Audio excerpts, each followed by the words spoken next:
Boa tarde a todos. Para quem ainda não me conhece, eu sou Bruno Boldrin Bezerra, diretor executivo da Abraide, e a gente está aqui agora às 14 horas pontualmente para dar início à segunda parte do nosso seminário internacional de compliance no setor de dispositivos médicos, com a realização agora no período da tarde do workshop no setor de dispositivos médicos. Eu queria só lembrar a todos de que essa segunda parte do evento ela é uma fechada, né, para quem se inscreveu e com exclusividade para o nosso associado. Então, a gente tem também não associados participando, mas a exclusividade é para o nosso associado. Eu quero dar boas-vindas a todos vocês. Informar que, assim como no período da manhã, a gente está aqui num estúdio fazendo essa transmissão para vocês, com todos os protocolos de distanciamento e de segurança impostos aí pelas medidas anti-Covid sendo respeitados. A gente está numa distância, eu e o Dr. Giovanni aqui, bastante grande, apesar de estar sem máscara, mas todo o restante da equipe com máscara e álcool gel, tá bom? A parte da tarde agora, a dinâmica vai ser um pouquinho diferente, justamente porque a gente quer promover maior interação entre os participantes. Então, como vocês vão perceber, quem está conectado, vocês estão numa reunião, né? A gente está num formato de reunião, apesar do evento estar sendo transmitido para essa rede fechada de quem está conectado. E o Dr. Giovanni Saavedra é quem vai conduzir todo o workshop, tá bom? Ele foi dividido em 2 períodos, o primeiro começando agora às 14 horas e indo até às 15h30, e depois a gente tem um break de 15h30 até às 16 horas, e às 16 horas a gente retoma até às 17 horas, tá bom? Nesse primeiro momento a gente deve focar mais no compliance efetivamente no mercado brasileiro de dispositivos médicos e na segunda parte falar um pouquinho sobre LGPD, né, e como que isso tem impactado no nosso setor de saúde. Então, para vocês participarem, a gente pede para quem se sentir à vontade, quem tiver à disposição, ficar com as câmeras ligadas, porque o Giovanni vai interagir com vocês aqui no telão, tá bom? Os microfones no mudo. E quem tiver pergunta, né, pode fazer de 2 formas. Ou levanta a mão utilizando o próprio mecanismo do Zoom, né, tem um botãozinho aí na lista de participantes do lado direito, embaixo tem um botão para você levantar a mão, a nossa equipe vai visualizar que você levantou a mão, e aí na sequência o Dr. Giovanni vai ser avisado e vai poder passar a palavra para que você faça a sua interação, sua intervenção com a câmera e o áudio ligados, tá bom? Quem não quiser se identificar ou quem não quiser falar na câmera ou falar por áudio, pode mandar também a pergunta pelo chat, que a gente vai conseguir receber aqui e poder também processar a pergunta. Enfim, o Giovanni vai tocar dessa forma, tá bom? Mas eu gostaria muito de estimular todos que participem. Aproveitem esse momento, porque é um momento de bastante interação, para tirar suas dúvidas, para fazer suas perguntas. A gente vai trazer casos reais aqui, né, que acontecem diariamente no mercado de dispositivos médicos. Então, muitas vezes vocês vão encontrar muita similaridade desses casos do que acontece no Brasil. Então, é hora de colocar os seus comentários, colocar suas dúvidas e os seus questionamentos também, tá bom? Qualquer dúvida ou qualquer problema técnico, podem encaminhar um e-mail para secretaria@abraide.com.br. Então, Dr. Giovanni, nosso consultor, para quem eventualmente não acompanhou o período da manhã, Dr. Giovanni é quem vai tocar o workshop e que a gente tenha um bom evento nessa segunda etapa. Por favor. Obrigado, Bruno. Alô? Obrigado, Bruno. Então, pessoal, boa tarde. Vamos agora à tarde tratar das questões de compliance. Vou ficar aqui no meio um minutinho só para tratar com vocês mais diretamente, para a gente organizar a questão do trabalho. Vocês sabem que eu sou professor na universidade, agora em São Paulo, então tenho trabalhado muito com essas questões de mídia, etc., e de aulas à distância. Eu queria que a gente aproveitasse os recursos que a gente tem aqui. Nós temos a possibilidade de interagir em tempo real, então se vocês quiserem fazer uma pergunta, eu gostaria de reforçar aquilo que o Bruno já falou, no sentido de que levantem a mão para sabermos que vocês querem fazer uma pergunta, e abram a câmera e o microfone, porque assim vocês podem tirar dúvida comigo, e caso a minha explicação não seja suficientemente adequada, a gente pode ir debatendo, tá? Queria deixar claro também que não me atrapalha, não vai me atrapalhar se vocês fizerem pergunta a qualquer momento. É um workshop, então o foco tem que ser exatamente a gente esclarecer dúvidas. Então, eu preparei um roteiro, eu tenho um roteiro organizado, mas se vocês quiserem interagindo e quebrando para falar de problemas de que vocês têm no dia a dia de vocês, sintam-se à vontade.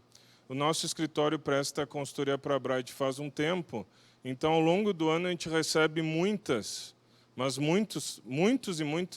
questionamentos sobre problemas que vocês vivem no dia a dia, e a gente tentou, junto com a minha equipe, montar exatamente essa apresentação para ir ao encontro dessas dúvidas, tá?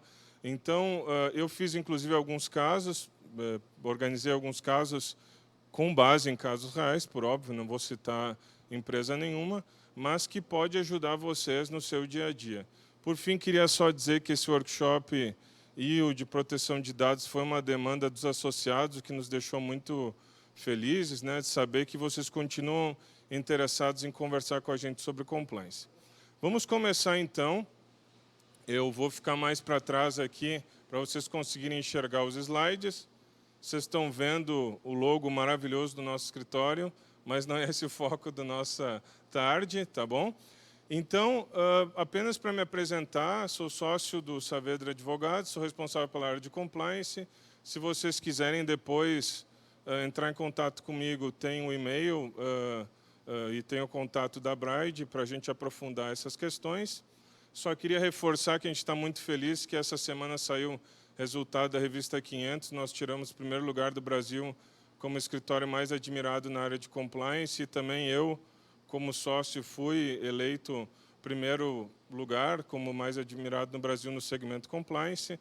Então, a gente está muito feliz com isso. Os demais atributos, etc., eu vou deixar para depois, que isso não é importante, o foco é o nossa palestra. Então, vocês vão ver, vocês estão vendo em casa os slides, estão me vendo aqui também. A gente vai tratar hoje sobre compliance. Então, nessa primeira parte sobre compliance. Eu dividi esse workshop em dois momentos.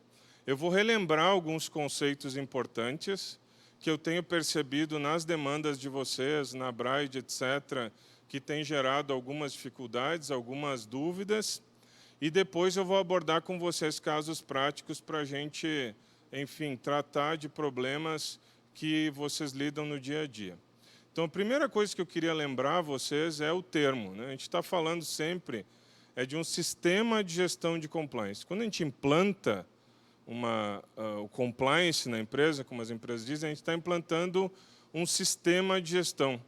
Isso é muito importante porque eu noto que algumas empresas do nosso segmento têm ainda uma ideia de compliance como um monte de políticas, papéis. Só que, ao fim e ao cabo, a gente não vai estar protegido na nossa empresa, isso vai ficar claro nos meus exemplos depois, se a gente tivesse somente políticas. Políticas são um elemento importante, são uma parte importante de um sistema de gestão de compliance, mas a gente, para além de políticas, precisa de uma série de outros requisitos. Então, quando a gente fala de sistema de gestão, e eu faço parte da ISO, do comitê da ISO, a própria ISO define compliance dessa maneira como sistema de gestão, a gente tem que lembrar que a gente tem que mudar a maneira como a nossa empresa funciona. E aqui queria começar já com uma primeira provocação, que vai ficar depois mais claro nos casos, mas muitas empresas, às vezes, consultam a gente porque querem implantar compliance, e a primeira reunião, às vezes, ou um primeiro tópico, sempre envolve uma questão que é o relacionamento com o profissional da saúde. Mas a própria maneira de abordar o problema já mostra que haverá um pouco de dificuldade de implantar um sistema de gestão de compliance. Porque a gente sabe que no nosso mercado havia um hábito antigo, né, depois eu vou mostrar um gráfico sobre o mercado, isso vai ficar mais claro, mas como o profissional da saúde ele tem uma posição chave no mercado, porque ele, no fundo, é que indica os produtos, os dispositivos médicos, e a opinião dele acaba balizando uma opção de compra, seja de um fornecedor, seja de um hospital, é natural que os setores comerciais das empresas foquem no profissional da saúde para pensar nas estratégias comerciais. Um principal problema, eu queria começar com esse ponto, sem o qual fica difícil, que é sempre um momento inicial importante, é a gente repensar, ressignificar como a gente faz a nossa atividade. Então, existia uma maneira antiga de pensar a nossa área, que era a seguinte: os profissionais da saúde são quem definem. Logo, o que eu tenho que fazer? Dar algum benefício para que ele opte pelos nossos produtos. Então, eu queria começar de maneira provocativa, até que o Sérgio, inclusive o Bruno, espero que eles concordem com esse approach, mas se a gente quiser começar a falar de compliance partindo do pressuposto que compliance é uma maneira nova de fazer uma prática antiga, o programa de compliance já começa de maneira torta. A gente não tem como, eu costumo dizer nas minhas palestras, que não existe jeito certo de fazer a coisa errada. Tá? Então, a gente não tem como fazer com o compliance um jeitinho para que aquela forma antiga funcione. Então, o que eu vou falar aqui para vocês é um ponto importante. E quem está em casa e conhece o nosso mercado sabe do que eu estou falando. Muitas vezes a gente tem essa situação nas empresas do nosso segmento, que se entende que é necessário, por qualquer razão, implantar um sistema de gestão de compliance, e aí, às vezes, assume lá alguém da qualidade, etc., e vem aquela pergunta, tá, mas como é que a gente lida com isso? Como é que a gente vai lidar com o profissional da saúde? Então, a gente tem duas maneiras de abordar esse tema. Tem uma que é antiga, né, que não pode mais, que é eu vou abordar esse profissional de maneira a aumentar as minhas vendas, e existe uma maneira diferente, que é aquela que propõe o compliance, que é, quando houver necessidade, se houver uma necessidade legítima de interação com o profissional da saúde, eu vou fazer isso na medida do que as melhores práticas de compliance propugnam.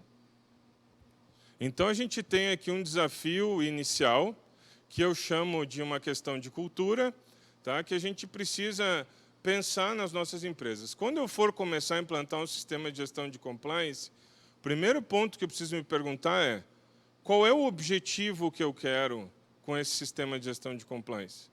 Eu quero, de fato, criar uma maneira de organizar a minha empresa, a gestão da minha empresa de maneira a estar de acordo com a ética, ou eu estou querendo, digamos assim, dar uma roupagem nova para uma prática antiga? Tá? Então, esse é um ponto importante. Um outro elemento importante com o qual eu gostaria de começar esse nosso momento é exatamente um elemento novo que a gente não tinha nos workshops anteriores, que é a questão de proteção de dados. A gente vai ter um momento para falar sobre isso depois do intervalo, mas eu gostaria de introduzir o tema para dizer que hoje nós não temos como falar de um sistema de gestão de compliance se a gente não envolve a dimensão de proteção de dados. O que eu quero dizer com isso? Se eu tenho um sistema de gestão de compliance hoje, eu preciso refazer a minha avaliação de risco, porque mudou uma norma do mercado que trata de regras de compliance, que trata do setor, que mudou o ambiente regulatório do nosso setor. Ok? Então, um ponto importante aqui é que a entrada em vigor da Lei Geral de Proteção de Dados deveria ter desencadeado nas empresas do nosso mercado uma revisão, deveria ter iniciado nas empresas do nosso segmento uma reavaliação de riscos, digamos assim. Deveria ser feita novamente a avaliação de risco para que fossem inseridos esses novos elementos trazidos pela Lei Geral de Proteção de Dados. Então, quando a gente fala hoje de compliance, a gente fala de uma coisa diferente do que falava anteriormente nos workshops que a gente fez no ano passado, ano retrasado, ok? Então, eu fiz aqui um esquema, pessoal, eu vou apontar aqui, não sei se vocês podem focar no slide, mas o compliance hoje ele envolve 3 dimensões. Tá? Se eu ver se eu apareço aqui. Não, se eu só me organizar aqui, vamos focar na parte da bola, aqui azul. Né? Então, o compliance hoje ele depende de uma certa dimensão de governança corporativa e depende de uma dimensão de privacidade e proteção de dados. O que eu quero dizer com isso, pessoal? O que eu estou querendo apresentar para vocês e qual é a diferença aqui dessa dimensão da governança e essa dimensão da privacidade e proteção de dados? Governança significa um mínimo de estrutura. Tá? Então, por exemplo, nas empresas de vocês agora, a gente vai ver de tarde com mais calma, a gente vai ter que avaliar quais são, então, os comitês que a gente vai ter que ter. Então, eu preciso pensar no meu organograma, no processo decisório da empresa, antes de implantar um sistema de gestão de compliance. Se eu não tiver isso organizado, eu dificilmente vou conseguir organizar as políticas depois. Então, eu preciso me perguntar, eu tenho um responsável pela área de compliance? Hoje, eu preciso me perguntar se ele vai ser responsável também pela parte de dados. Eu tenho um comitê de ética e de conduta? Eu preciso me perguntar hoje qual vai ser a postura desse comitê no que diz respeito aos assuntos de proteção de dados. Eu preciso refazer, então, meus regulamentos internos, preciso refazer a minha estrutura. Então, todo o sistema de gestão de compliance depende de uma dimensão específica de governança. O sistema de gestão de compliance é o processo de decisão, é o processo de gestão da empresa. E, por fim, a gente tem a parte específica de proteção de dados, como eu disse, a gente vai ver depois do intervalo, mas que precisa estar integrada no sistema de gestão de compliance da empresa. Ok? Então, lembrando, pessoal, que se vocês tiverem qualquer dúvida sobre o que eu estou falando, por favor, não hesitem em fazer perguntas. Eu tenho aqui um teleprompter aqui que vai me passar as perguntas e eu posso replicar para vocês ou façam para todos. Tá bom? Pessoal,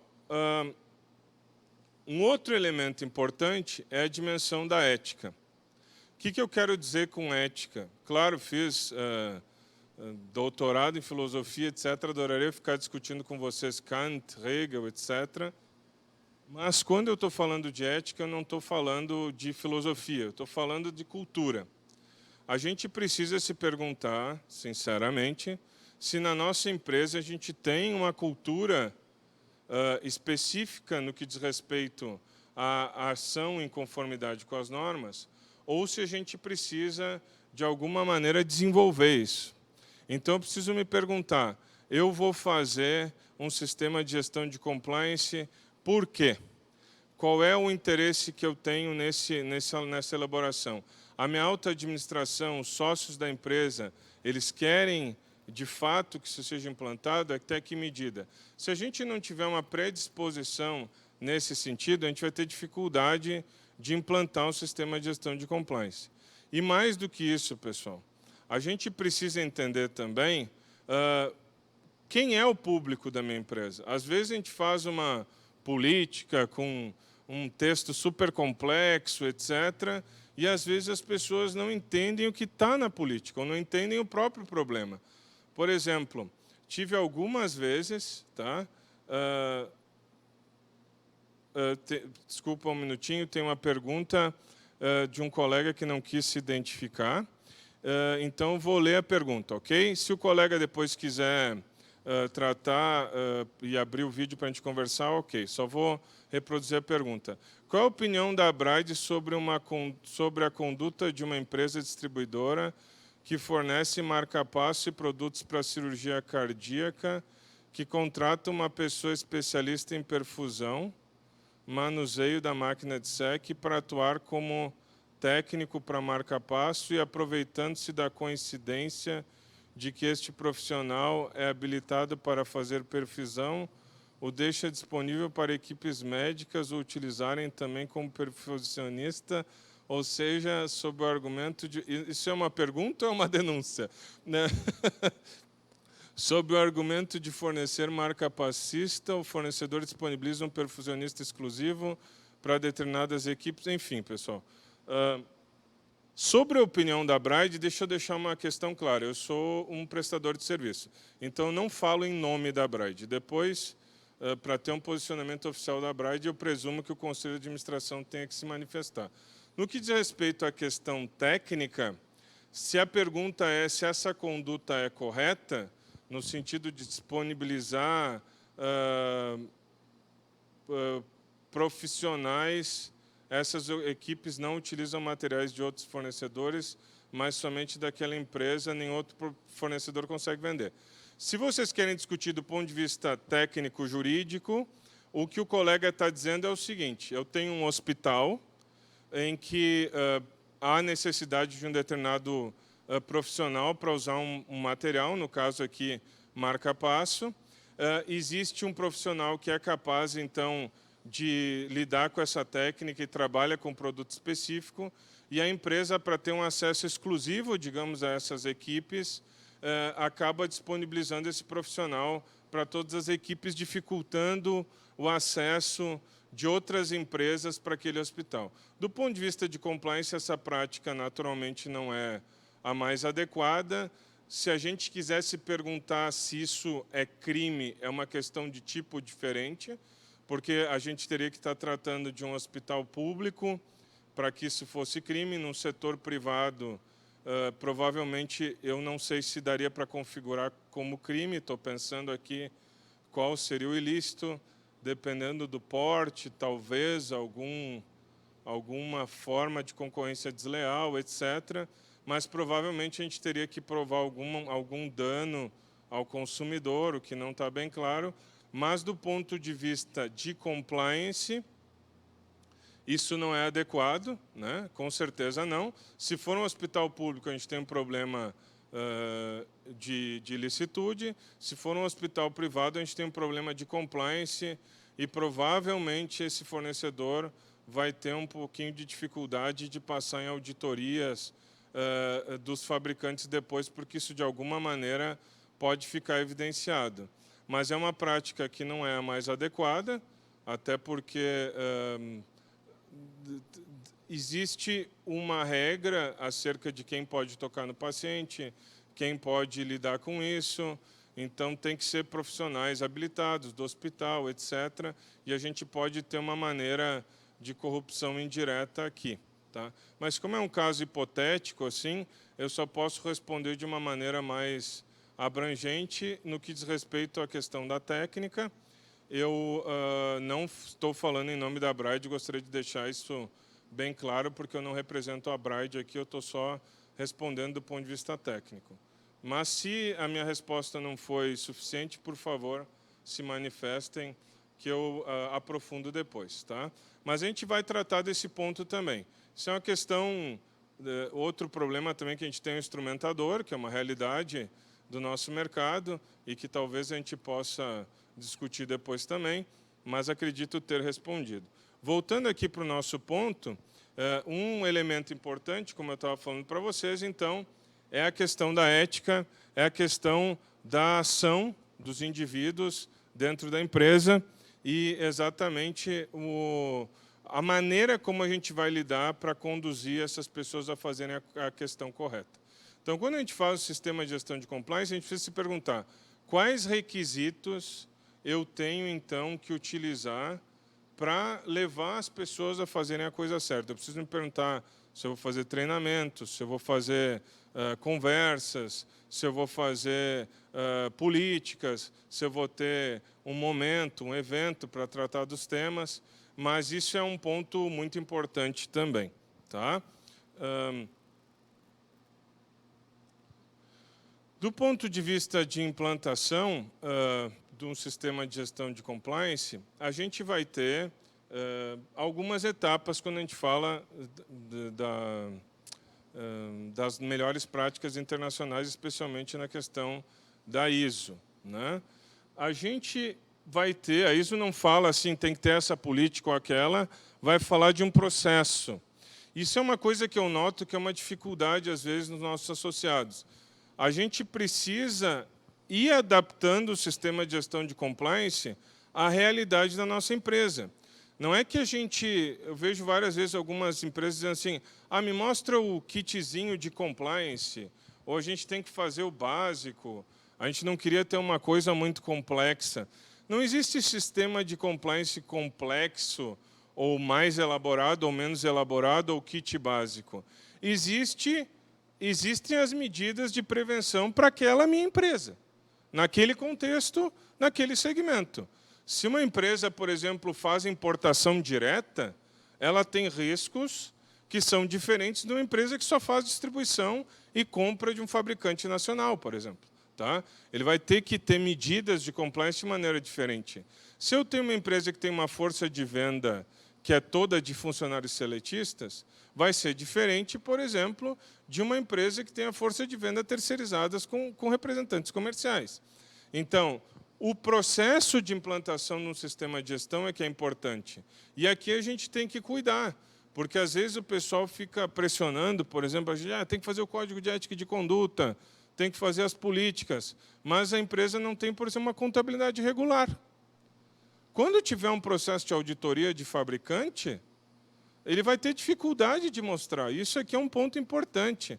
Às vezes as pessoas pensam só na legislação brasileira e esquecem de ler o contrato com o fabricante.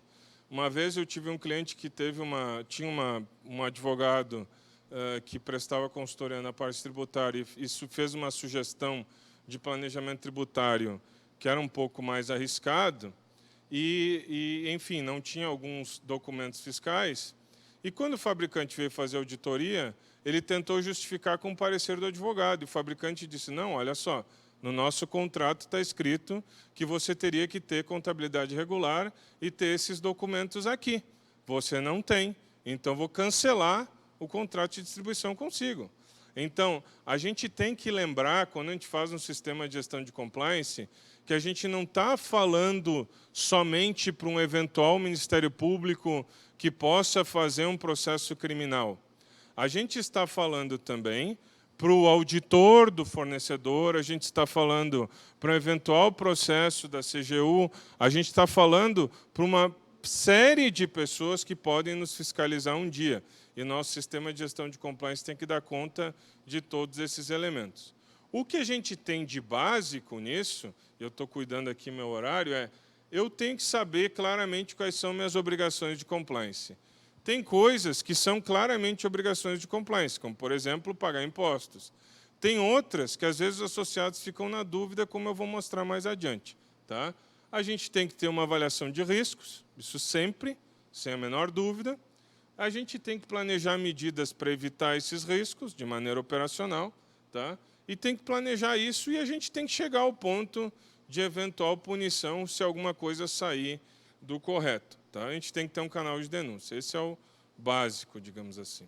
Então, se a gente pensar nos elementos no sistema de gestão de compliance, vocês estão vendo aí nos slides, a gente precisa de um código de ética e de conduta, a gente precisa ter uma pessoa responsável pela área de compliance, hoje a gente precisa também de alguém responsável pela parte de dados, tá? E a gente precisa também ter políticas, procedimentos e controles internos. Uma parte muito importante, pessoal, hoje, com a Lei Geral de Proteção de Dados, o que os terceiros fazem em nosso nome gera um risco muito grande. Então, a gente precisa entender se eu tenho força de venda terceirizada, etc., a gente precisa cuidar, porque isso pode gerar um risco a mais para além dos nossos funcionários. Eu preciso ter um canal de denúncias. Esse canal de denúncias não precisa ser um software, etc., mas ele tem que abordar e ter algumas regras básicas. E a gente precisa ter um comitê de ética e de conduta, uma política de consequências, e de tanto em tanto eu preciso auditar e revisar o meu sistema de gestão de compliance.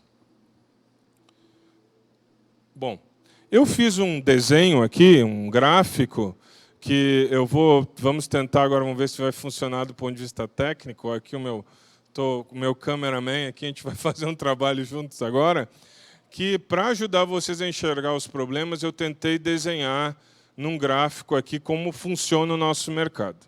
A gente está aqui, na Abreide, né? Nesse quadro aqui. A gente é quem fornece né, para todo o segmento. São os fornecedores. Na Abraid a gente tem ou fabricantes, ou importadores masters, que têm os registros, né, ou a gente tem os distribuidores. São esses 3 segmentos, mas eles estão aqui. Como vocês podem ver, quem vai pagar a conta, deixa eu passar aqui para o outro lado, quem paga a conta sempre são os planos de saúde, seguro, saúde, etc. Eles podem pagar os distribuidores diretamente ou através dos hospitais, clínicas e laboratórios que estão aqui. Não sei se eu estou indo rápido demais, mas nesse quadro amarelo aqui. Certo? Então, o que a gente tem de diferente no nosso mercado, e agora eu estou, coitado do câmera, tá ficando torto aqui, mas deixa eu... Então, olhando aqui, pessoal, para o nosso gráfico, o que a gente tem de diferente, que torna o compliance difícil, é que a gente vai ter sempre uma relação triangular.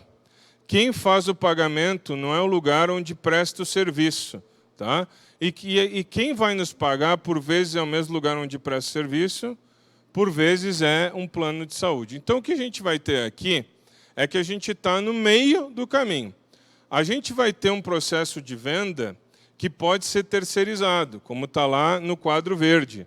Eu não sei se podem me acompanhar aqui, mas nesse quadro verde, a gente tem os canais de distribuição do mercado, que podem ser via distribuidores, representantes comerciais, operadores, broker logístico. A gente tem toda essa possibilidade de interação. Cada uma dessas interações gera um risco. E esse risco normalmente está focado aonde? Apesar de tudo que eu expliquei, aqui em cima. Se vocês puderem só aproximar aqui, ó, lá no profissional da saúde. Por que o profissional da saúde? Afasta um pouquinho só para mostrar a relação. O profissional da saúde, ele indica os 3 dispositivos médicos que vão ser utilizados lá nos hospitais.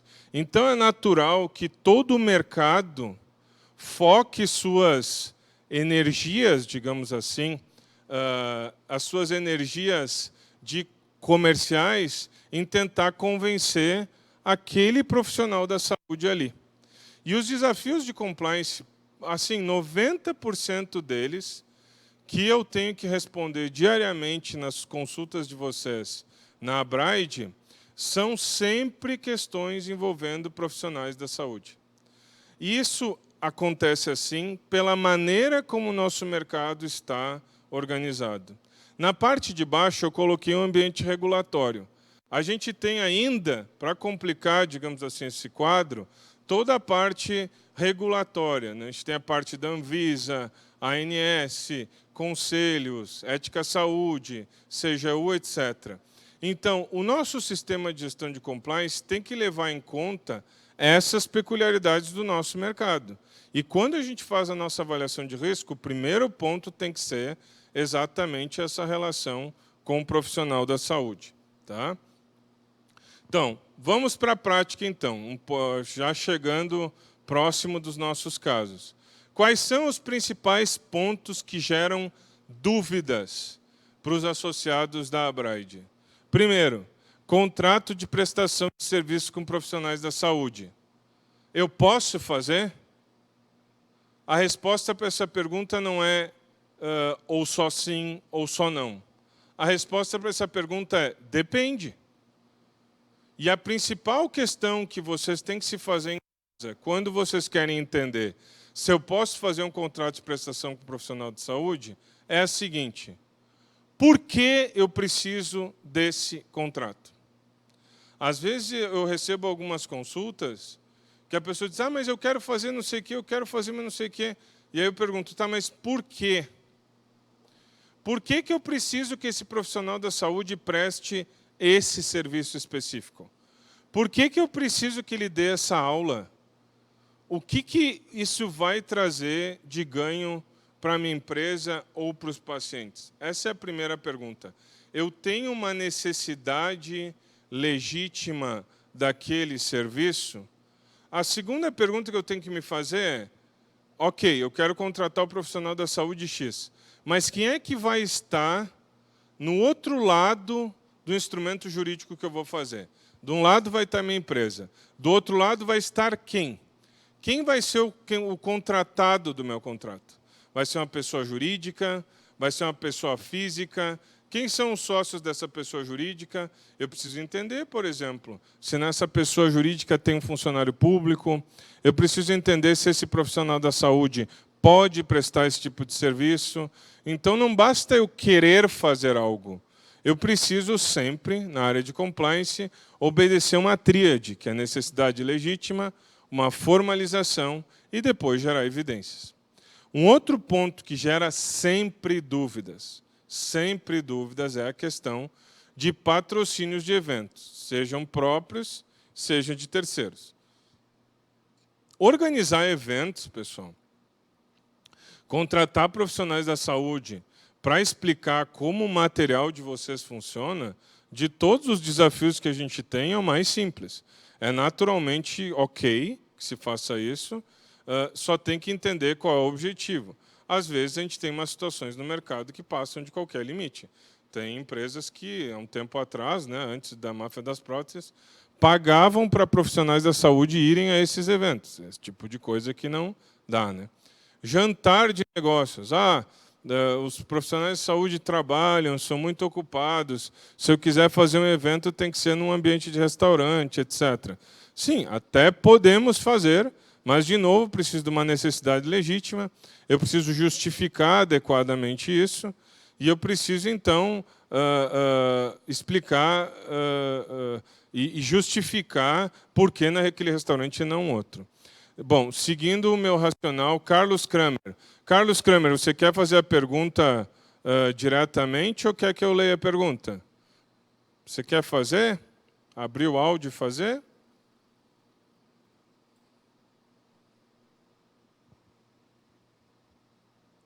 Não, então vou ler a pergunta para ele. Seguindo o meu racional de hospital privado, se possuir contratualização com o SUS, portanto, verba pública, seu gestor responderá como se público fosse?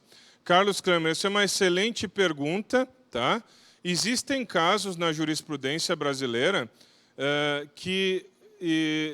bom, deixa eu explicar por partes. Tá? Vamos começar assim.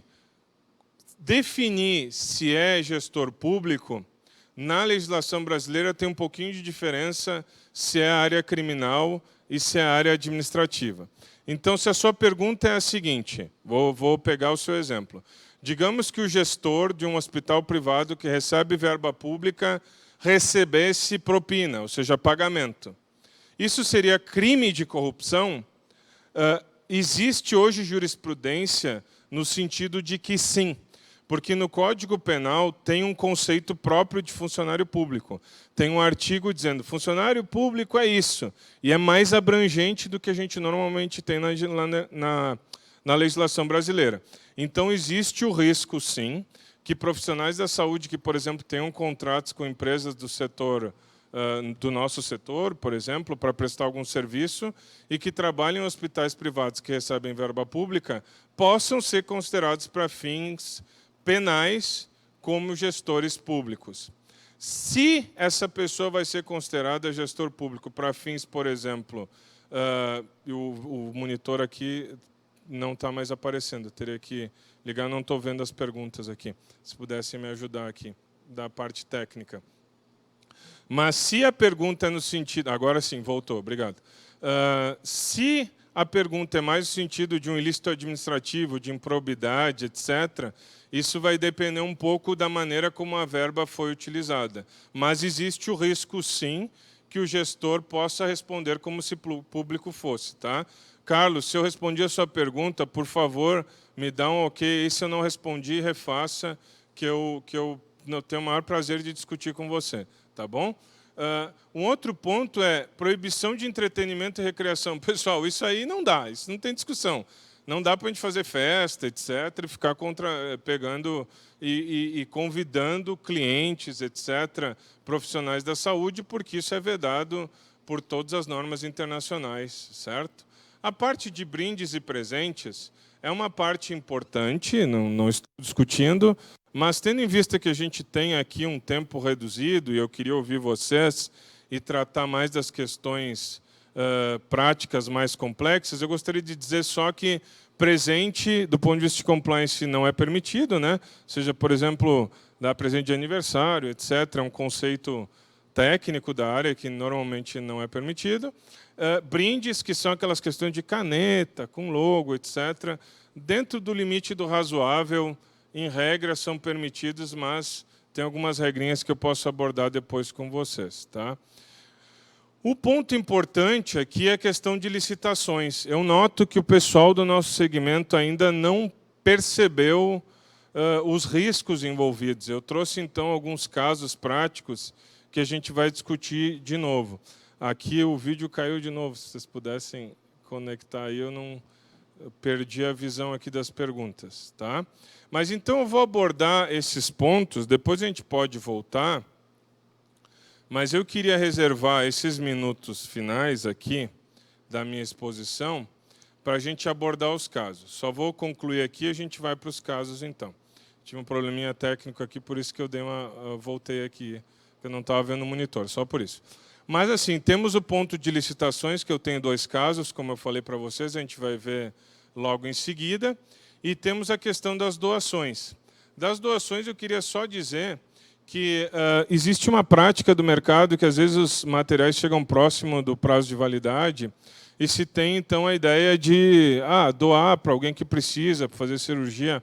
Tem vários cuidados que a gente precisa ter, né? Porque, primeiro, tem a questão regulatória, que a gente tem que cuidar de prazos, quando pode, quando não pode.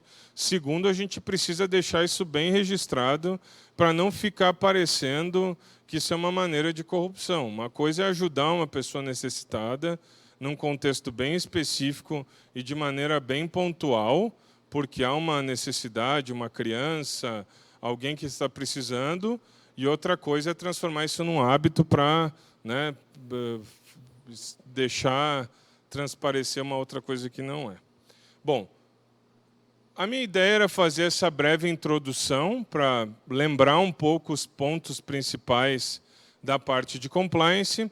E agora eu pensei, então, em ver com vocês 5 casos importantes, a partir dos quais são casos que ocorreram ao longo do último ano e que eu tentei torná-los mais ficcionais.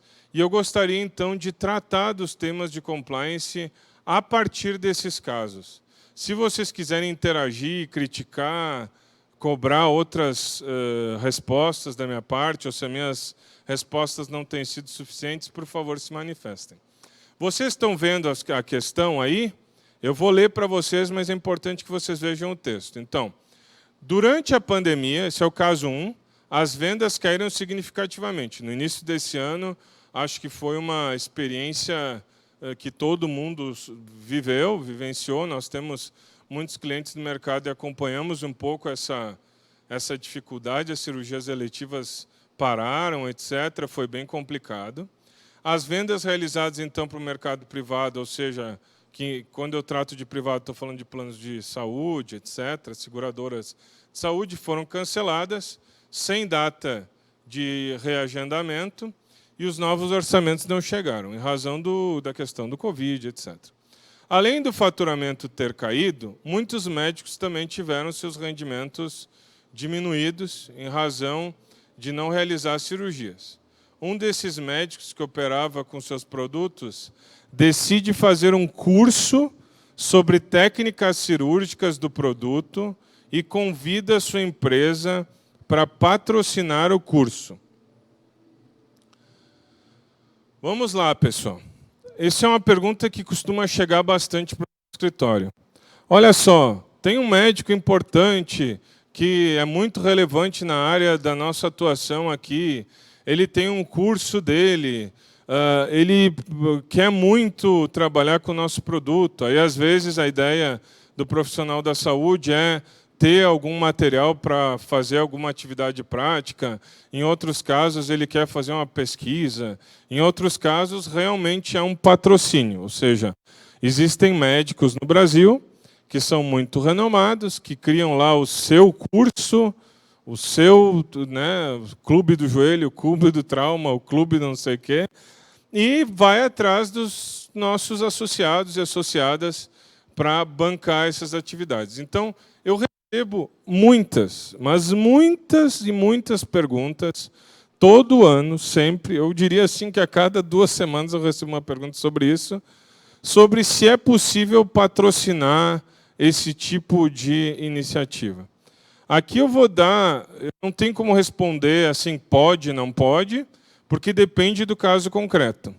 Mas eu vou ajudar vocês a fazer algumas perguntas que ajudam vocês a resolver esse tipo de problema. E, por favor, se vocês tiverem algumas outras dúvidas, me provoquem que eu vou ajudar vocês a responder. A gente passa o dia todo lidando com esse tipo de situação, então acho que posso agregar para vocês.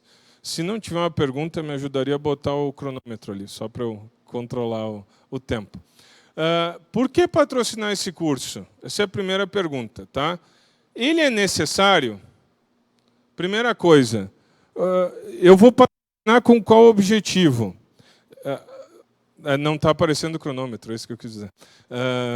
Está só aparecendo a pergunta do Carlos Kramer, que é muito importante. Agora eu estou vendo, está tranquilo, valeu. Por que patrocinar esse curso? Pode ser aí, pode ser aí. Por que patrocinar esse curso? Essa é a primeira pergunta. Pessoal, se é um patrocínio, isso é uma coisa importante. Às vezes as pessoas querem fazer de maneira informal. Não, o médico está dizendo que é só pagar o coffee break, é só pagar o hotel, é só pagar o não sei o quê. Pessoal, não é só. Porque vocês têm uma coisa que se chama contabilidade. E a contabilidade precisa fazer sentido. Eu sou advogado, obviamente, a OAB não me permite me manifestar aqui acerca de questões contábeis.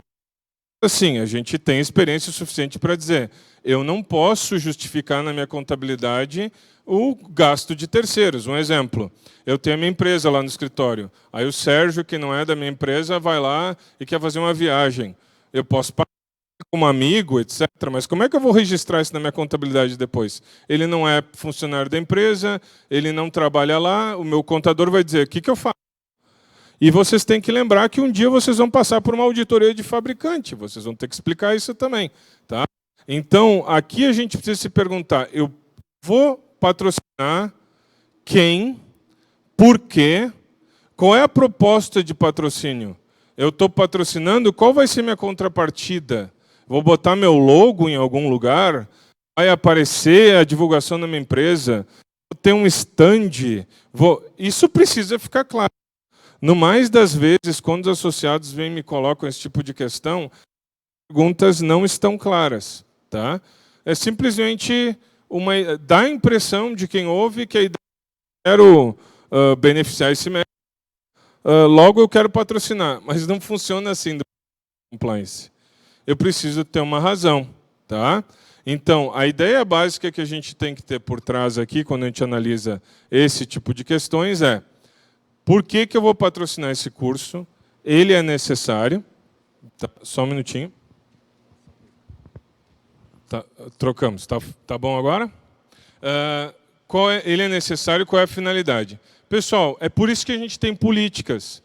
Porque as políticas vão definir os procedimentos para eu deixar registrado. Porque também não basta eu fazer esse tipo de reflexão, eu preciso ter evidência. Eu preciso de uma proposta de patrocínio formalizada, alguma coisa por e-mail. Olha, a empresa tal, vou fazer uma atividade de evento aqui, tem patrocínio Gold, sei lá, maçã, banana, e o valor é tanto. Porque a pessoa tem que, se é um contrato de patrocínio, ela tem que dar um valor para patrocinar um evento. E às vezes o que eu noto na prática é que vários associados dizem, não, mas para que eu vou fazer contrato? Se afinal eu vou pagar o coffee break. Sim, mas se vocês pagarem o coffee break, como é que vocês vão registrar que é patrocínio? Vocês estão pagando uma despesa. Como é que vocês vão registrar na contabilidade que aquilo é patrocínio? E às vezes tem ainda pessoas que dizem, mas eu quero registrar como patrocínio. Sim, então faz um contrato de patrocínio. Ah, mas não quero fazer contrato de patrocínio. Sim, então não vai registrar como patrocínio. Fica uma conversa que não evolui muito. Então o que a gente precisa entender é que a área de compliance ela depende do direito também. Ela não pode mudar o direito.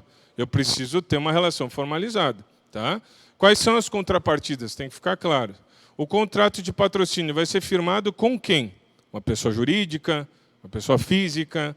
Essas pessoas são profissionais da saúde? Usam o material de vocês? Se elas usam, não está escrito que terminantemente não pode, mas a gente precisa ter um cuidado a mais, porque isso pode estar escondendo uma situação problemática. Tá? Eu tenho uma política interna para tratar desses casos. Eu já desenvolvi uma política. Se alguém um dia perguntar, nesses casos, como é que eu procedo? Eu sei mostrar, eu arquivo em algum lugar, eu tenho as evidências de que isso aconteceu, de que o curso aconteceu, fotos, etc. E qual é a forma de remuneração? Isso é muito importante. Eu vou pagar um valor por um patrocínio. Quais são os valores? Pago para quem? Isso tudo tem que ficar claro. Tá? Então, esse é um primeiro caso, muito importante, que é, eu diria assim, 30% das perguntas que eu recebo de compliance o tempo todo. Se vocês quiserem aí esclarecer algum ponto, por favor, se manifestem. Um segundo caso é um pouquinho diferente, que está voltando a acontecer. O Sérgio me disse antes, o mercado está voltando a ser como era antes. E o pior é que, sinceramente, para minha tristeza, em alguns pontos, parece ser verdade mesmo. Até um tempo atrás, a gente estava com um consenso já construído há muito trabalho e muito suor, no sentido de que, se um médico quisesse ir para um evento, etc., isso é uma questão um pouco dele, né? Nós, distribuidores, não teremos que nada a ver com isso. Teve um código de ética da ABMED, que tem uma previsão nesse sentido, o nosso próprio aqui da Braide, o Ética Saúde abordou isso de maneira ampla. Então, a gente estava com um consenso no sentido de que distribuidores, importadores, o setor da indústria em geral, não iam mais pagar despesas de profissionais da saúde para participar de eventos. Isso é uma coisa diferente do exemplo anterior que eu dei, que era patrocinar o evento. Tá? Isso voltou a surgir como perguntas no nosso mercado. Pessoal, aí me perguntam, por que é errado? Primeiro, a gente tem uma questão consensual do mercado de que esse tipo de despesas não deveriam ser pagos. É um acordo, digamos assim, de todos os acordos setoriais do ética, etc. Então, é uma decisão do mercado, então isso já deveria ser suficiente. Mas, para além disso, a gente tem dois problemas jurídicos envolvidos nesse caso. Como eu falei para vocês, quando eu pago despesas de terceiros, eu não vou ter como registrar na minha contabilidade. Por que eu estou pagando a despesa de um terceiro? Como é que eu vou registrar isso? Esse é o primeiro ponto. Eu não vou ter como registrar. O segundo problema é, se essa pessoa é funcionária pública, isso pode vir a ensejar um ilícito. Tá? Se for somente do setor privado, isso pode gerar um problema em uma eventual auditoria, porque vocês têm parceiros comerciais que têm a sua matriz fora do país. E esse tipo de prática, em alguns países fora do Brasil, podem configurar crime. Então, é uma prática que, de maneira alguma, é aconselhável. Eu desaconselharia fortemente que a gente tivesse esse tipo de prática. Então, vamos para o caso. Um médico que possui uma atuação bem significativa com produtos da sua empresa quer participar de um congresso. O congresso é organizado pela Sociedade Brasileira da Área da Atuação do Médico. Trata-se de um evento legítimo, no qual ele vai aprender diversas técnicas, novas tecnologias, tarará. Ele quer ir no dia do evento, que quando ele começa, vai precisar pernoitar uma noite e voltar no dia que termina. Como é que eu lido com essa situação? Bom, primeiro eu tenho que me perguntar se o contrato com o meu fabricante permite isso. Segundo, eu tenho que me perguntar se esse profissional da saúde é funcionário público. Terceiro, eu preciso me perguntar por quê, qual é a razão de eu lidar com isso. Tem uma política de, sei lá, educação continuada, etc.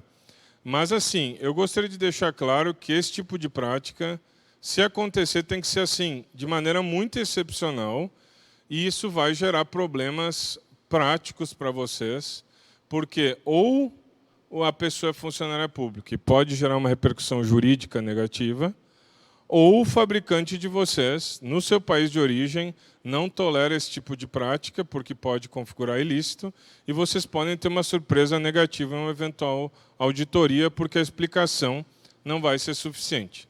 Então, para solucionar esse ponto, vocês têm que pensar, por que eu vou patrocinar as despesas para o médico participar do curso? Qual é a finalidade?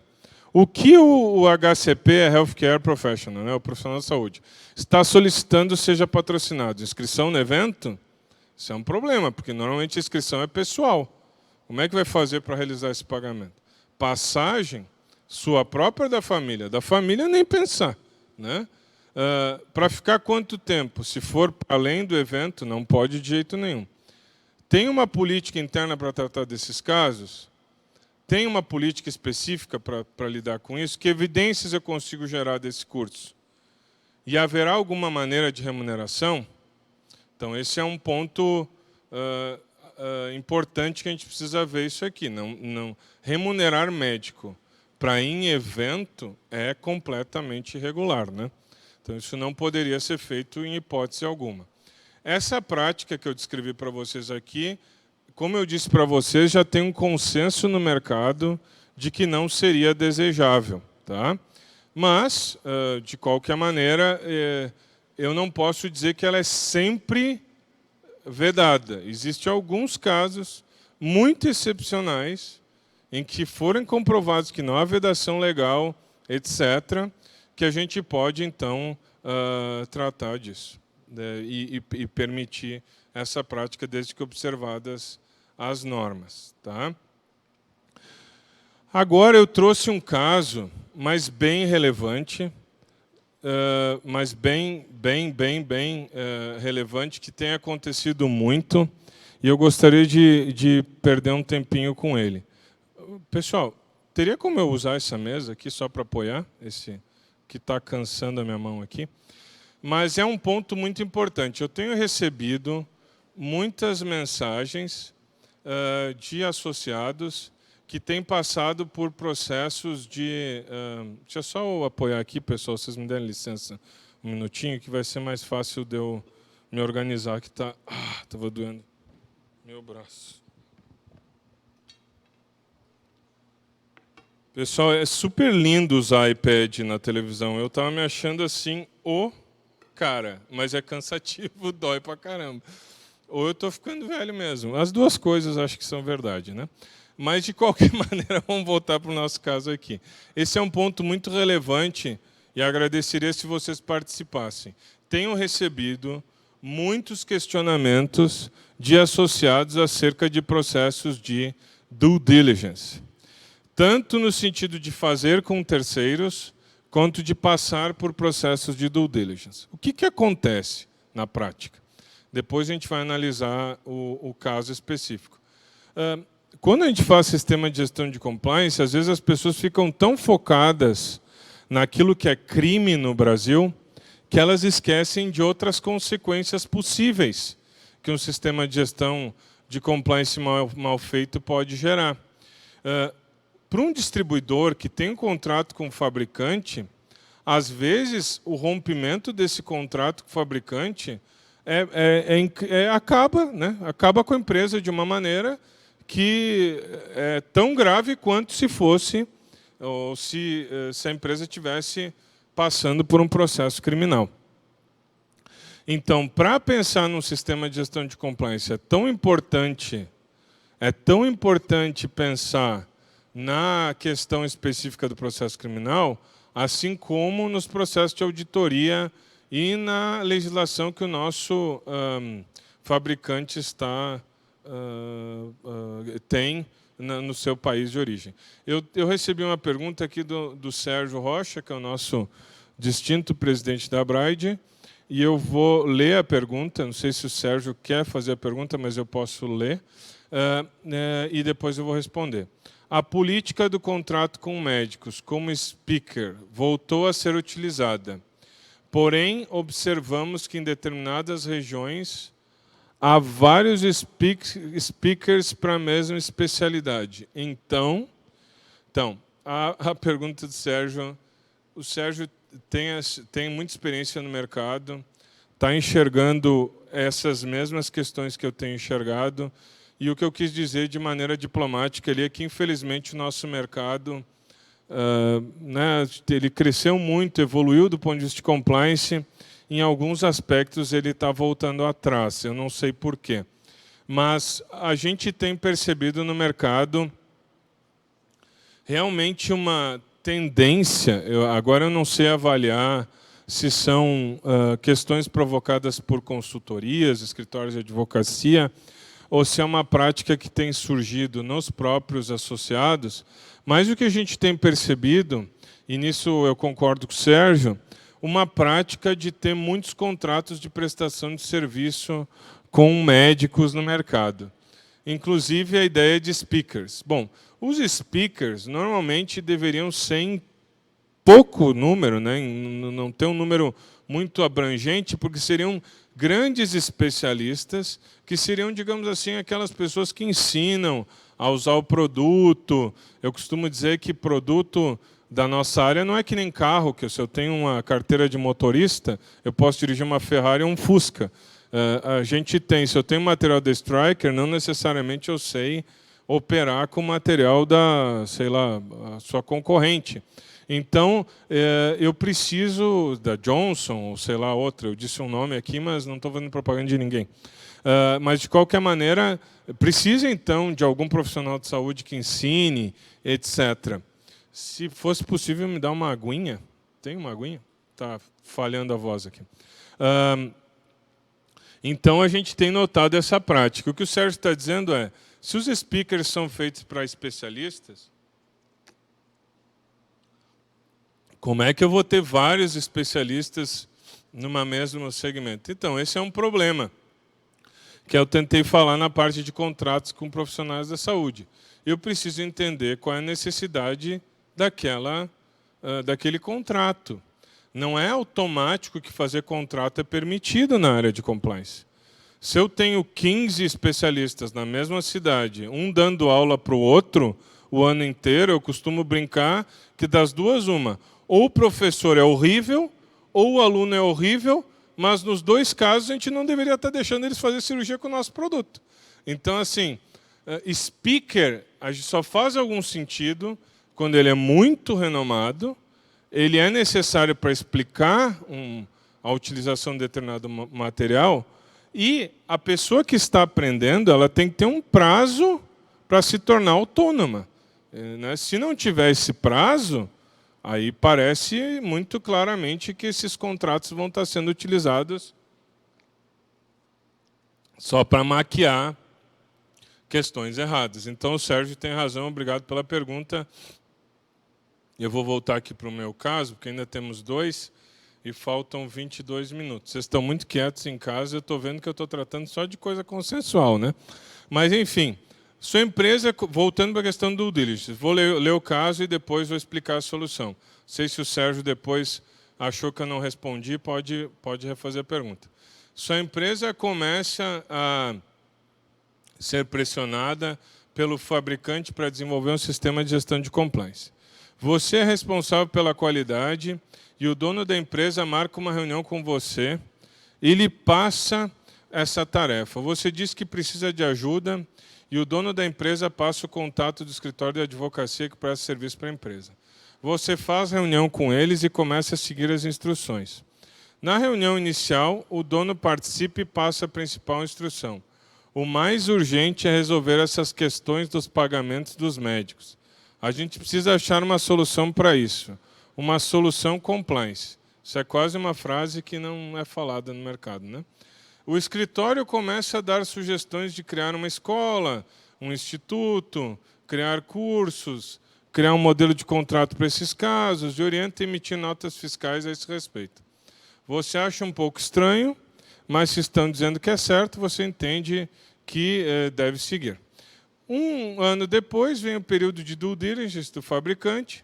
Sua empresa distribui produtos de um fabricante norte-americano e, por isso, você é informado de que há o hábito de realização desse procedimento, mas que não há nada para se preocupar. Tá? Você, Jaqueline, já respondeu a sua pergunta. Deixa eu só terminar de ler aqui. Eu recebi e já vou lhe passar a palavra, se quiser. Senão eu leio essa pergunta aqui, mas fica tranquilo que eu vi aqui que está registrado. Você é informado que uma empresa de auditoria e o compliance officer da empresa, a fabricante, vão realizar o procedimento. Eles mandam uma lista de documentos que precisam ser enviados com urgência. A lista é bem grande. Você procura se informar porque, afinal, era só um processo de due diligence e deveria só preencher um questionário. Você é informado que houve uma denúncia de que sua empresa está pagando médicos e, portanto, nesse ano, além do due diligence, será necessário realizar uma auditoria. É o seu primeiro ano nessa função, você fica nervosa, você marca uma reunião com o escritório de advocacia que diz que não é sua função ajudar nesses procedimentos, afinal, o procedimento de auditoria é coisa de contador e eles são advogados.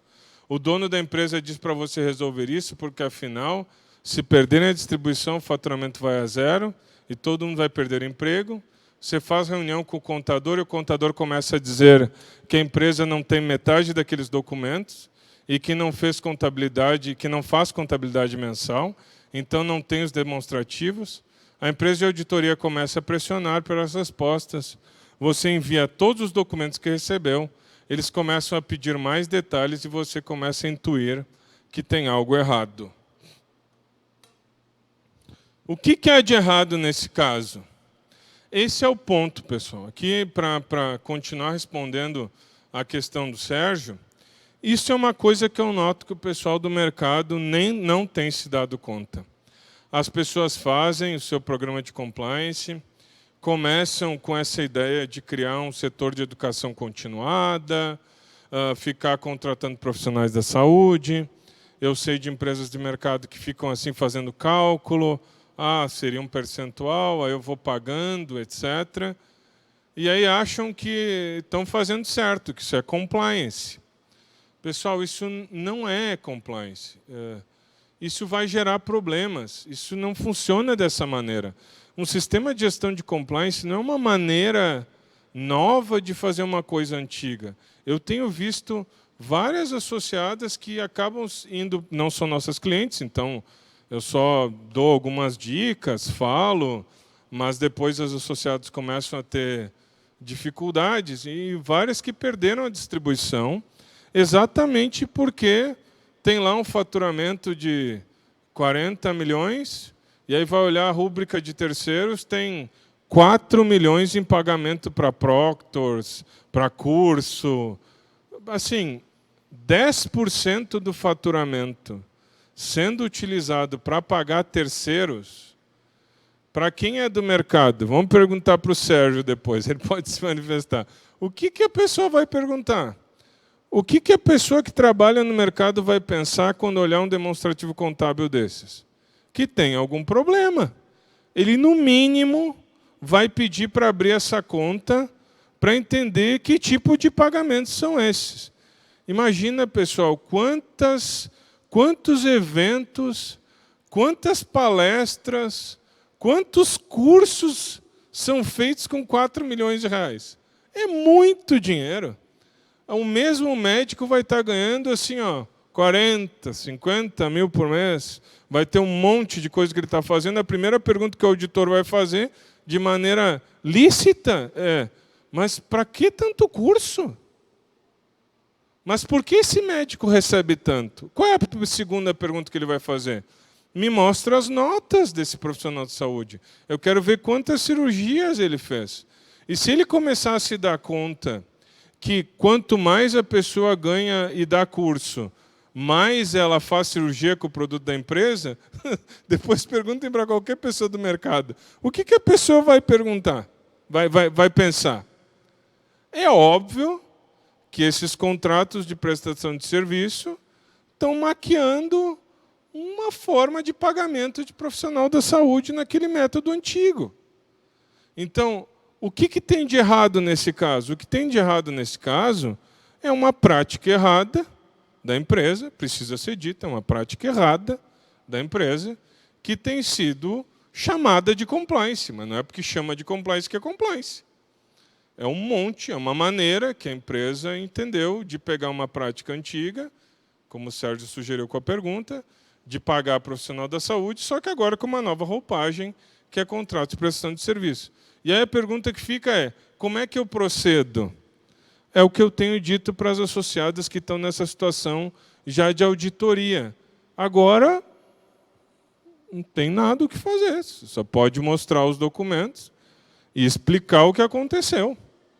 Agora, existe um risco muito grande que o auditor do outro lado identifique que isso é um risco muito alto para manter um contrato de distribuição com essa empresa. 9 em cada 10 auditorias vão fazer o seu relatório final sugerindo o cancelamento do contrato de distribuição. Isso é uma realidade, eu estou dizendo para vocês. E eu gostaria de ser bem claro para ajudar vocês a melhorar. Pessoal, não estou criticando ninguém. É só que esse ano eu recebi tantas ligações de empresas nessa situação que eu achei melhor fazer um caso aqui específico para ajudar vocês a refletir sobre isso. Por que então tem necessidade de auditoria? Porque lá no contrato de distribuição de vocês com o fabricante está escrito isso. Se houver uma denúncia, se aparecer alguma coisa suspeita, o fabricante é obrigado a fazer auditoria. Mesmo que ele não quisesse, ele está obrigado. E lá na legislação dos Estados Unidos, se ele não fizer, ele pode responder criminalmente. Por que o fabricante pode pedir todos esses documentos? Porque no contrato está escrito que ele pode. Quais são os riscos envolvidos? Perder o contrato de distribuição. O que eu deveria ter feito para não ter entrado nessa situação? Ter seguido aquelas melhores práticas de compliance que eu falei para vocês lá atrás. Eu só posso ter relacionamento com um profissional da saúde quando eu tenho uma necessidade legítima para essa interação. Quando tem uma razão para eu fazer isso. Esse é o ponto importante. Tá? A gente tem mais 13 minutos aqui. Eu tenho só mais 2 casos pequenos, breves, mas eu gostaria de ler rapidamente a pergunta da Jaqueline. Tudo bem, Jaqueline? Faz tempo que a gente não se vê. Um abraço. Da mesma forma, temos os proctors. Como aceitar que sejam realizadas inúmeras cirurgias com médicos auxiliando? Então, esse é o ponto. Não pode. Eu não estou dizendo que pode, eu estou dizendo o contrário. Se existe a necessidade de auxílio para que alguém aprenda uma cirurgia, as melhores práticas de compliance internacional digam que tem que ter um prazo de treinamento, 1, 2 casos, e que isso tem que ficar regulado em política. E o proctor depois tem que dizer, essa pessoa está apta para fazer cirurgia, a partir de então não pode mais ter. Ok? Então, tem mais uma pergunta? Tá bom. Eu só não estou enxergando a pergunta, mas está tranquilo. A pessoa quer fazer a pergunta com vídeo? Não, vai vir aqui, tá bom. Enquanto Gregory Branco, só põe um pouquinho para cima porque o relógio está em cima da pergunta. É válida a contratação de um profissional da saúde renomado para o desenvolvimento e aprimoramento de produtos médicos junto da empresa fabricante? Bom, aqui é uma pergunta boa, só que eu recebo essa pergunta às vezes de distribuidores. E aí a pergunta que eu faço é o seguinte, por que o distribuidor vai querer aprimorar o produto do fabricante?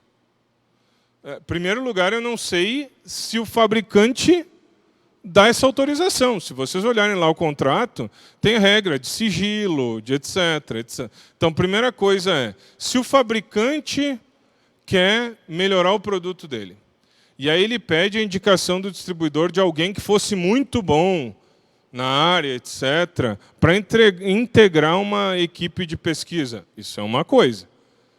Já começa bom e eu gosto da ideia. Se a coisa é assim, eu tenho produto aqui da empresa X, a gente podia ver um médico aí para ver se dá para dar uma melhoradinha no produto, a gente paga ele. Não tem... Para quê? Para qual objetivo? O que eu vou fazer com isso? Então, a pergunta é sempre continua a mesma. Qual é o objetivo? Se o fabricante está pedindo auxílio de vocês para isso, aí o contrato dele, faça o contrato com o fabricante diretamente, vocês só vão ajudar. Tá? Se é uma relação clara, que tem uma necessidade legítima, que vai ter um projeto, ok. Mas aí tem que ter um projeto de pesquisa, tem que ter autorização do fabricante, tem que ter um controle, tem que ter entregas, tem que ter evidências. Tudo isso pode ser feito, mas observando as coisas que eu estou falando para vocês. Tá? Ok, tem mais uma pergunta? Senão eu estou cuidando aqui. Não? Tá. Eu vou para o caso quarto, então, porque o relógio não está aparecendo ali, mas eu estou contando na minha cabeça, deve estar faltando 7 minutos. Tá? Aqui, não, errei, 10. Tudo bem, eu vou terminar os casos, depois eu vou dar um espaço para a gente conversar. São 10 minutos que estão faltando. Para 2 casos dá tempo. Aqui são casos, pessoal, que eu tentei fazer para ajudar vocês a refletirem sobre um problema que eu tenho visto na prática. E aqui não é maldade. Eu acho que a questão da legislação de licitações no Brasil e a parte concorrencial, às vezes, é um pouco difícil e tal. Algumas pessoas não sabem de alguns problemas. Então, eu criei uns casos aqui para ajudar a gente a refletir. Então, no churrasco de família, eu sou gaúcho, né, moro em São Paulo, mas churrasco faz parte dos meus exemplos sempre. Né? Você conhece um parente que trabalha na mesma área da sua empresa. Só que o primo é da área de compras de um hospital público, que é cliente da sua empresa. Vocês, então, estão conversando e discutindo dificuldades do setor quando ele informa que precisa comprar um produto vendido pela sua empresa e propõe que você ceda informações específicas do seu produto para que o edital seja direcionado para você. Claro, pessoal, esse caso aqui ficou bem agressivo, no sentido... Eu acho que se eu perguntasse para vocês, vocês diriam, não pode direcionar edital. Mas, assim, eu tenho notado no mercado, pessoal, alguns comentários do pessoal da área de vendas que às vezes me preocupam, em eventos, etc. Eu já vi o pessoal dizendo, não, trabalhar no setor comercial, no setor público é difícil, porque demora até a gente conhecer os funcionários públicos, né, fazer uma relação, eles conhecerem nosso produto. Começa uma sensação de que a ideia é... Quem ouve e é do direito pensa assim, tá, mas se é licitação, tem um edital, é só ter um softwarezinho, eu vejo quando tem edital, eu entro com o meu produto, se é bom eu ganho, senão eu perco. Por que é necessário preparar edital? Esse tipo de expressão no mercado, às vezes, me leva a pensar que tem umas práticas comerciais na parte do setor público que são bem complicadas. E eu já ouvi algumas pessoas em evento dizendo, mas às vezes o funcionário público nos liga, ele diz que ele não sabe fazer lá o edital, que ele precisa da nossa ajuda. Eu disse, pessoal, kit cânula não sei o que, de um determinado centímetro, todo mundo sabe no mercado que é só o seu. Por mais que o funcionário público tenha pedido a sua ajuda, se vocês começam a ganhar no mesmo produto, todos os anos, nos mesmos materiais, sempre, dos últimos 5 anos, não dá para convencer ninguém de que é só qualidade do produto. Né? E não foi uma nem duas vezes que eu vi, já foram várias vezes. Mas eles gostam do nosso serviço. Mas podem gostar, tem gente que gosta de mim também. Né? Já várias vezes o pessoal de órgão público disse, professor Giovanni, o senhor é o melhor cara do compliance, a gente queria lhe ter como consultor. Eu disse, abre uma licitação. Não, mas aí pode vir qualquer um. Então, pois é, licitação, entendeu? O que eu vou fazer? Eu quero o senhor. Eu disse, minha esposa também, mas não dá, é só ela, entendeu? Então, assim, eu tenho que passar pelo processo, não tem como. Então, infelizmente, a gente tem que seguir com o setor público, é bem complicado, pessoal. Tá? Então, quais são os riscos envolvidos da gente contribuir nessa preparação do edital? Para a cadeia, só isso que é o risco. Né? Qual seria a conduta adequada nesse caso? Muito obrigado, não posso lhe ajudar. Tá? Agradeço, mas isso eu não posso fazer. Quando sair o edital, eu vou saber pelos meios públicos e aí eu participo. Tá? Mesma coisa é durante a pandemia, vou simplificar aqui que faltam 6 minutos. eu fiz essa introdução para dizer que as pessoas estavam com necessidade, os orçamentos estavam difíceis, etc. Você tem um amigo que é profissional da saúde, trabalha num hospital público. Isso nunca acontece no nosso segmento, né? Ele é responsável pela análise de produtos adquiridos por meio de licitação. Ele também está em dificuldades financeiras. Tem cidades no Brasil, pessoal, que eu já, por conhecer o mercado, eu já sei que ali não tem como trabalhar sem trabalhar com o setor público. Tem cidades que o setor público é muito importante, né? Então não tem como, mesmo que eu trabalhe com um profissional que dá aula ou trabalhe na área privada, ele vai ter um vínculo com o hospital público, tá? Ele é responsável pela análise de produtos adquiridos por meio de licitação, ele também teve dificuldades financeiras em razão da pandemia, tarará, e faz uma proposta para ajudar a qualificar o produto numa licitação, né? Ele quer um contrato de FII, né? Que de alguma maneira quer ter um retorno disso, ou dar palestra, alguma coisa. Pessoal, eu sei que isso é óbvio, mas eu gostaria de deixar claro, isso não pode, de maneira nenhuma. Se tem um funcionário público que trabalha no setor de licitações e tem poder de decisão, não pode receber nenhum centavo da empresa de vocês, porque isso é crime. Não tem nenhuma outra maneira de entender isso. Só se vocês renunciarem a trabalhar com aquele hospital no qual ele é chefe de departamento, tá? E, por fim, faltam 4 minutos e 46 segundos, mas a gente não pode fazer um workshop de compliance se não cumprir as normas, tá? Então, eu vou só ler esse último caso e a gente termina. E queria lembrar a todos, né, que depois desse workshop aqui a gente vai ter 30 minutos de intervalo para todo mundo ir no banheiro, tomar uma água, etc. Mas eu ainda vou terminar aqui o caso, tá? 2 empresas do mesmo grupo, isso é muito importante, prestem atenção. Eu já vi vários associados tendo problema, processo pela lei anticorrupção, processos criminais, tá? 2 empresas do mesmo grupo vendem produtos concorrentes. E para aumentar a chance em licitações, começam a cotar juntas os mesmos produtos, nos mesmos produtos, né? Elas criam um sistema interno de controle de licitações e vão se avisando quando vão participar, com qual produto, vão definindo caso a caso quem deveria ganhar qual lance, tarará. Essa prática é permitida? Pessoal, não. Não pode. Se vocês têm um grupo de empresas e mais de uma empresa vende produto concorrente, primeiro isso já é um problema em si. Vocês vão ter que ver se no contrato com os fabricantes isso é permitido. Muito provavelmente não é. Se passar numa auditoria, vocês podem perder o contrato de distribuição. Mas mais do que isso, mesmo que a outra empresa não seja do grupo fático, digamos assim, não tem uma holding, mas é de um familiar de vocês, tem vários associados que têm assim, irmãos que atuam no mesmo segmento, esposa, etc. Mesmo que sejam pessoas jurídicas diferentes, com sócios diferentes, se tem vínculo familiar e entram nas mesmas licitações, isso pode configurar ilícito, pessoal. Pode configurar ilícito mesmo. E se a empresa ainda compartilha, por exemplo, de mesmos funcionários, mesmo ambiente físico, isso pode gerar problemas, tá? Então, esse é um caso, o último caso que eu queria trazer para vocês. Eu não sei se o Bruno vai querer fazer um encerramento nessa primeira parte. Não. Então, eu só queria encerrar perguntando, faltam 2 minutos, se alguém gostaria de fazer uma pergunta sobre aquilo que eu falei até agora.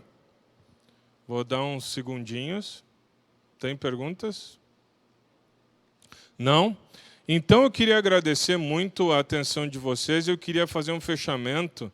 Eu guardei esse 1 minuto aqui, 50 segundos para fazer esse fechamento. A gente vai ter, depois desses 30 minutos de intervalo, que conectar isso que eu estou falando agora, antes do intervalo, que são coisas que para alguns de vocês já eram conhecidas, para outras não, mas que a gente queria reavivar, até porque foi uma demanda dos associados e das associadas, né? Mas a gente vai ter que conectar isso agora com uma dificuldade de tipo diferente, que é a parte de proteção de dados. Então, eu queria muito que vocês participassem. Na segunda parte, pensem já no intervalo, perguntas que vocês estão tendo, dificuldades.